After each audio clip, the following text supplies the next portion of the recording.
नमस्कार विद्यार्थियों, मैं बद्री विशाल चारण, सहायक आचार्य, राजकीय महाविद्यालय पिंडवाड़ा। आज हम अपने इस वीडियो लेक्चर में जिस विषय का या जिस टॉपिक को पढ़ने वाले हैं वह बीए तृतीय वर्ष में शामिल विश्व इतिहास का टॉपिक है, जिसका नाम है वाणिज्यवाद अर्थात मर्केंटिलिज्म।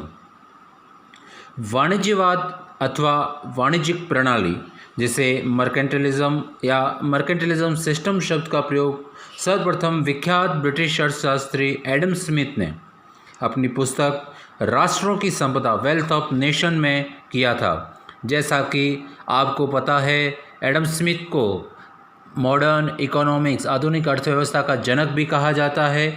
उनके द्वारा यह प्रकाशित यह पुस्तक अर्थशास्त्र की बाइबल के नाम से भी जानी जाती है, जिसने लेज़ेस फेयर अर्थात मुक्त व्यापार की नींव डाली थी। इस किताब का प्रकाशन ईस्वी सन 1776 में किया गया था।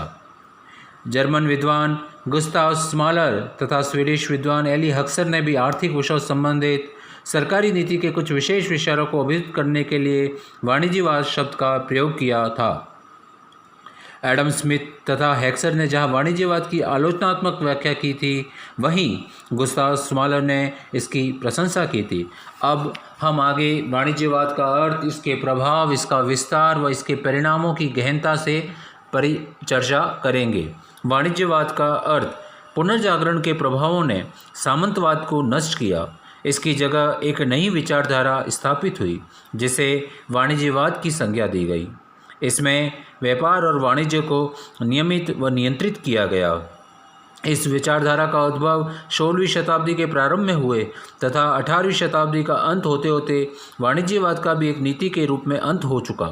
इस संबंध में अमेरिकी स्वतंत्रता संघर्ष के एक निर्णायक बिंदु था। इस प्रकार कहा जा सकता है कि 16वीं शताब्दी के प्रारंभ से 18वीं शताब्दी के उत्तरार्ध तक पाश्चात्य देशों के अंतर्राष्ट्रीय व्यापार को निर्देशित व संचालित करने वाले विभिन्न विचारों एवं सिद्धांतों को वाणिज्यवाद कहा जाता है। समस्त आर्थिक गतिविधियों का संचालन लाभ की अंतर्निहित मूल भावना से होने लगा। लाभ वाणिज्यवाद की मूल भावना थी। गोल्ड, ग्लोरी एंड गॉड, ये तीनों ही वाणिज्यवाद के मूल सिद्धांत थे। इस अवधि में यूरोप में शक्तिशाली राष्ट्रीय राज्यों की स्थापना पर भी व्यापक बल दिया जा रहा था, जो कि क्रिया एवं प्रतिक्रिया दोनों ही दृष्टि से वाणिज्यवाद से संबंध थे। जहां एक तरफ यह वाणिज्यवाद को बढ़ावा दे रहे थे, वहीं दूसरी तरफ ये वाणिज्यवाद से मजबूत भी हो जा रहे थे। इस प्रकार ये क्रिया व प्रतिक्रिया दोनों ही दृष्टि से वाणिज्यवाद से संबंधित थे। फ्रांसिस बेकन के अनुसार वाणिज्यवाद शक्तिशाली राज्य स्थापित करने की नीति था। प्रत्येक राष्ट्रवादी राज्य स्वयं को सुदृढ़ एवं शक्तिशाली बनाना चाहता था। इसके लिए वह अधिकाधिक उद्योग स्थापित करने, समुद्र पारी उपनिवेश स्थापित करने तथा अपने व्यापार वाणिज्य को अधिकाधिक सुरक्षा प्रदान करने के लिए तत्पर था, ताकि अधिकाधिक संपत्ति अर्जित कर सके।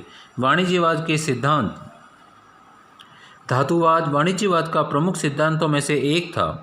इस सिद्धांत के अनुसार किसी देश को शक्तिशाली बनने के लिए अधिकाधिक सोना चांदी प्राप्त करना था तथा उसको सुरक्षित रखना आवश्यक था। इसीलिए वाणिज्यवादियों का प्रसिद्ध नारा था, अधिक सोना प्राप्त करके अधिक शक्तिशाली बनो।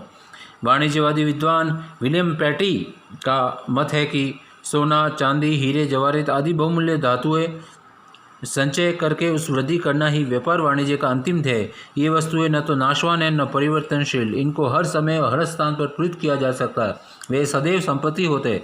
इसी प्रकार यह भी भावना महत्वपूर्ण थी कि धन से युद्ध जीता जा सकता है, क्योंकि उससे राज्य सशस्त्र सैनिक तथा जलपोत आदि सभी कुछ खरीद सकता था। अतः हर देश को इन धातुओं का अधिक संचय करना चाहिए। अनुकूल भुगतान संतुलन, इसका अर्थ था आपके द्वारा किए जाने वाले निर्यात की तुलना में आयात की तुलना में निर्यात का अधिक होना। वाणिज्यवाद इस चीज़ को मानता था कि आपकी आवश्यकताएं जितनी न्यूनतम होगी या आपकी निर्भरता दूसरे राष्ट्रों पर जितनी कम से कम होगी, उतना ही अधिक आपका राष्ट्र शक्तिशाली बनेगा, क्योंकि इसके बदले में आप सोना, बहुमूल्य धातुएं प्राप्त कर सकते हैं। जबकि अगर आपकी निर्भरता अन्य राष्ट्रों पर होगी तो ऐसी स्थिति में आपकी वैदेशिक नीति भी उन पर निर्भर होगी। अतः अनुकूल भुगतान संतुलन राष्ट्र वाणिज्यवाद का एक प्रमुख सिद्धांत था। उपनिवेशीकरण। वाणिज्यवाद यह मानता था कि अधिक से अधिक सोना या अधिक से अधिक अपने पक्ष में भुगतान संतुलन को तभी किया जा सकता था जब दूसरे राष्ट्रों को अपनी राजनीतिक सत्ता मानने के लिए बाध्य किया जाए। इसी को उपनिवेशवाद की संज्ञा दी गई। वाणिज्यवाद ने 17वीं शताब्दी में पूरे विश्व में उपनिवेशवादी प्रक्रियाओं को बढ़ावा दिया। इसके लिए जॉइंट स्टॉक कंपनियां जैसे French east India company, British east India company का गठन किया गया। ये उस समय के महत्वाकांक्षी उभरते हुए व्यवसायियों के समूह होते थे जो अपनी थोड़ी थोड़ी पूंजी का संचय करके रिस्क अर्थात खतरे से भरे हुए वैदेशिक व्यापार में अपना पैसा डालते थे, जिससे कि रिस्क भी कम या खतरा भी कम हो जाता था, साथ ही अधिक से अधिक मुनाफा कमाने की संभावनाएं भी बढ़ जाया करती थी। धर्म का प्रचार। वाणिज्यवाद का एक प्रमुख, जैसा कि हमने पहले देखा था कि वाणिज्यवाद का 3 प्रमुख सिद्धांत थे, गोल्ड, ग्लोरी एंड गॉड।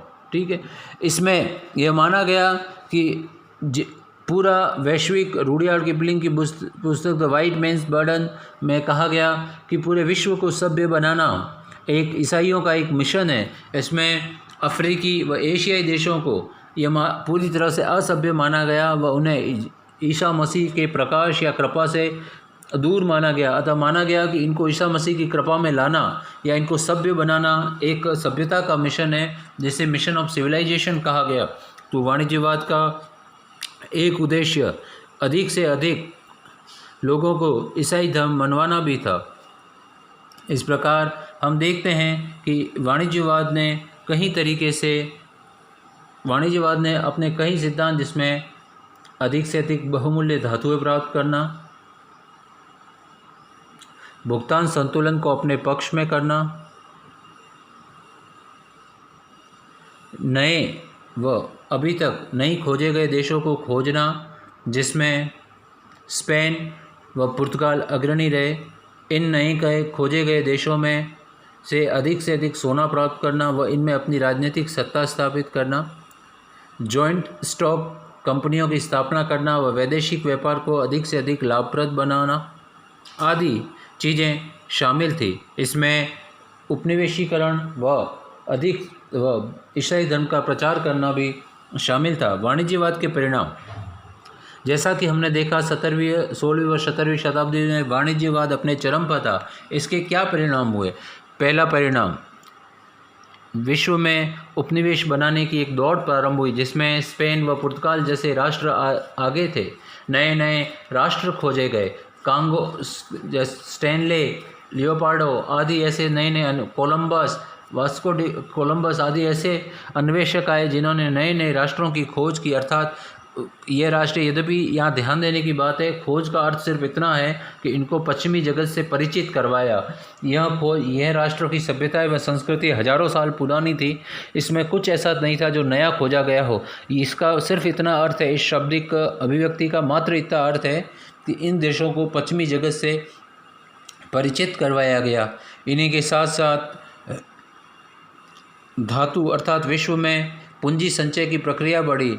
इसने भविष्य में होने वाले औद्योगिक क्रांति के लिए पृष्ठभूमि का तैयार की। अब लोगों के पास अधिक से अधिक पूंजी एकत्रित होगी। जॉइंट स्टॉक कंपनियों ने एक तरीके से एक संरचनात्मक, एक इंफ्रास्ट्रक्चरल एक ढांचा उपलब्ध करवाया और उसी पूंजी का उपयोग करके आगे से आगे वाणिज्यवाद को, औद्योगिक क्रांति का मार्ग, औपनिवेशीकरण की दौड़ प्रारंभ हुई। अब विश्व में अफ्रीका व एशिया में लगभग अगले 10 या 15 सालों के अंदर ही पूरे विश्व में अपनी सत्ताएं स्थापित कर ली गई।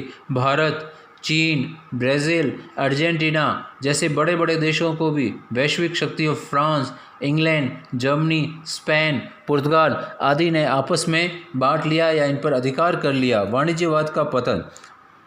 18वीं शताब्दी आते आते एक नई तरह की आर्थिक सोच, जिसका प्रतिनिधित्व एडम स्मिथ करते थे, आगे आई, जिसमें कहा गया कि लेसिस फेयर अर्थात अहस्पेक्ष, राज्य को व्यापार में बिल्कुल हस्तक्षेप नहीं करना चाहिए, उसे सिर्फ अपने व्यापारियों को सुरक्षा मुहैया करवा देनी चाहिए या एक तरीके से उनसे टैक्स वसूल कर लेना चाहिए, बल्कि उसके बदले में सुरक्षा राज्य को सीधा किसी भी स्तर पर